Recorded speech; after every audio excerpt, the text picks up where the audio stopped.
कुल हिंद मजलिस इत्तेहादुल मुस्लिमीन के कौमी सदर असदुद्दीन ओवैसी का बाराबंकी ज़िले में जितनी दफ़ा दौरा होता है उतनी दफ़ा इख्तलाफात ज़रूर पेश आते हैं। गुज़िश्ता दौरे पर उनके प्रोग्राम की इजाज़त और पार्टी रहनुमाओं पर मुकदमे की वजह से ओवैसी का दौरा चर्चा में रहा था। इतवार को हुआ ओवैसी का दौरा पार्टी की अंदरूनी खाना जंगी की वजह से सुर्खियों में है और नौबत मुकदमेबाजी तक पहुँच गई है।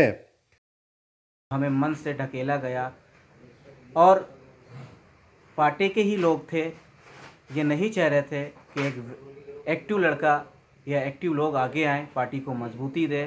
कल हमारे साथ जो कांड हुआ उसमें कई लोग थे और हमारी वहाँ हत्या भी हो सकती थी। अगर प्रशासन हमें ना ले जाए तो हमारी हत्या करने की साजिश वहाँ रची जा रही थी। उनके खिलाफ़ मैं मुकदमा भी आईएफ किया हुआ हूँ और इसकी सूचना में प्रदेश अध्यक्ष से लेकर राष्ट्रीय अध्यक्ष तक मैंने दे दी गई है।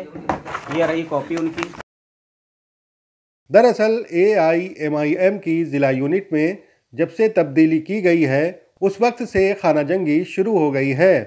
ज़िले में पार्टी की बुनियाद रखने वालों का इल्ज़ाम है कि उन्हें साइडलाइन करके पार्टी से हटाने की साजिश की जा रही है।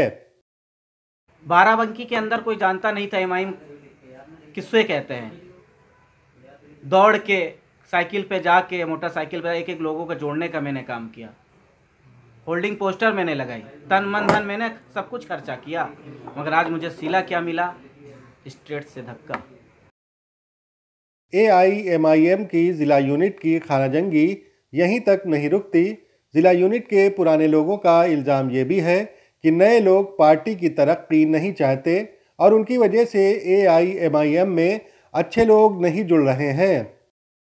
AIMIM की ज़िला यूनिट की अंदरूनी खाना जंगी के बारे में रियासती क़यादत को इल्म तो ज़रूर होगा, लेकिन ज़िले के रहनुमा इसे ज़िले का मसला मान रहे हैं और अपने मुखालफिन पर कार्रवाई का मुतालबा ज़रूर कर रहे हैं।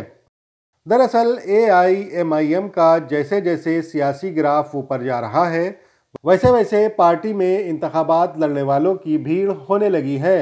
मजबूत और बाअसर लोगों के पार्टी में आने से पुराने और जुझारू कारकुनान किनारे किए जा रहे हैं, जिससे खाना जंगी में इजाफा हो रहा है। अब जिम्मेदारी आला क़यादत की है कि वो इसे कैसे काबू करती है। ETV भारत के लिए बाराबंकी से मोहम्मद उमैर की रिपोर्ट।